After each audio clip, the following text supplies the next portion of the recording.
NDA में घमासान लगातार बिहार में गहराता जा रहा है। ताजा विवाद बीजेपी और वीआईपी के बीच बोचहा सीट को लेकर हो रहा है। बीजेपी ने इस सीट से उम्मीदवार उतार दिए हैं, जबकि ये सीट वीआईपी के विधायक मुसाफिर पासवान के निधन से खाली हुई है। बीजेपी के उम्मीदवार उतारने पर मुकेश सहनी नाराज हैं और उन्होंने ट्वीट पर बीजेपी पर निशाना भी साधा है। बड़ी खबर बता रहे, बोचहा सीट पर उपचुनाव को लेकर वीआईपी और एनडीए आमने सामने आ गई है और मुकेश सहनी ने ट्विटर पर अपनी नाराजगी जाहिर कर दी है। अब ये सियासी घमासान कितना आगे बढ़ेगा, कितना नुकसान पहुंचाएगा एनडीए को, ये तो बात की बात है। लेकिन उससे पहले आपको दिखा देते हैं कि आखिर मामला क्या है, विवाद क्या है और किस तरह से अब ये मामला लगातार और गहराता जा रहा है। देखिए, बोचहा सीट को लेकर बीजेपी और वीआईपी दोनों में विवाद है। दोनों ही सीट पर अपने प्रत्याशी उतारना चाहते हैं।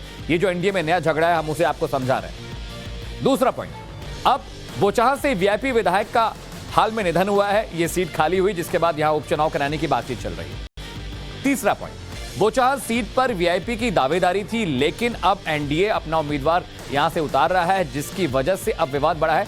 बीजेपी ने बोचहा में से अपने उम्मीदवार को उतार दिया है। हालांकि ये सीट वीआईपी के हिस्से में जानी थी, लेकिन अब जब बीजेपी ने वहां उम्मीदवार उतार दिया है तो अब हालात अलग होते जा रहे हैं। मुकेश सहनी का बीजेपी पर निशाना, उन्होंने बीजेपी को आड़े हाथों लेते हुए एक ट्वीट किया और अपनी नाराजगी जाहिर कर दी। होली के दिन सहयोगी ने तो तोहफा दे दिया। सहनी ने एक तंज कसा कि होली के दिन हमारे सहयोगी ने एक तोहफा दिया है।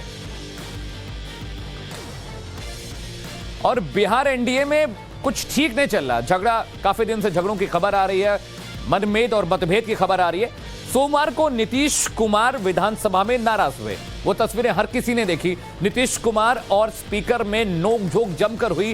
दोनों एक दूसरे पर चिल्लाते दिखाई दिए। इसके बाद अब जो ये मामला है, लगातार विवाद बढ़ता जा रहा है। नीतीश ने कहा कि स्पीकर संविधान का उल्लंघन कर रहे हैं, जबकि स्पीकर ने कहा कि मैं संविधान का उल्लंघन नहीं कर रहा हूं, मैं अपने प्रोटोकॉल के तहत ही सवाल पूछ रहा हूं और परमिशन देता हूं। स्पीकर से डिप्टी सीएम तारकिशोर प्रसाद ने मुलाकात की, बीच बचाव की कोशिश की गई। विवाद के अगले दिन स्पीकर विधानसभा नहीं आए, इतने नाराज थे कि सेशन में ही नहीं है विधानसभा के। इसके बाद अब ये जो खबरें आई, उसके बाद स्पीकर से मुलाकात के बाद नीतीश भी डिप्टी सीएम से मुलाकात हुई, समझाने की कोशिश की गई, विवाद को खत्म करने की कोशिश की गई। लेकिन अब ये विवाद लगातार बढ़ता जा रहा है। और मेरे सहयोगी आदित्य वैभव फोन लाइन पर मेरे साथ जुड़े हैं। आदित्य, एनडीए में कुछ ठीक नहीं चल रहा है। अब बोचहा सीट को लेकर मुकेश सहनी के साथ अनबन हो गई है। इससे पहले स्पीकर के साथ नीतीश कुमार ने जमकर हल्ला मचाया सदन के अंदर। जी बिल्कुल, गौरतलब बात यह है कि जिस बात को लेकर विवाद हुआ था स्पीकर साहब और मुख्यमंत्री के बीच में, उस विवाद की जड़ पे कुछ पुलिस वाले थे जो लखीसराय में जिनकी पोस्टिंग थी, तो वहां के एसडीपीओ को बदल दिया गया है और वहां जो एसडीपीओ थे पहले वाले, उनको वहां से मोतिहारी ट्रांसफर कर दिया गया है।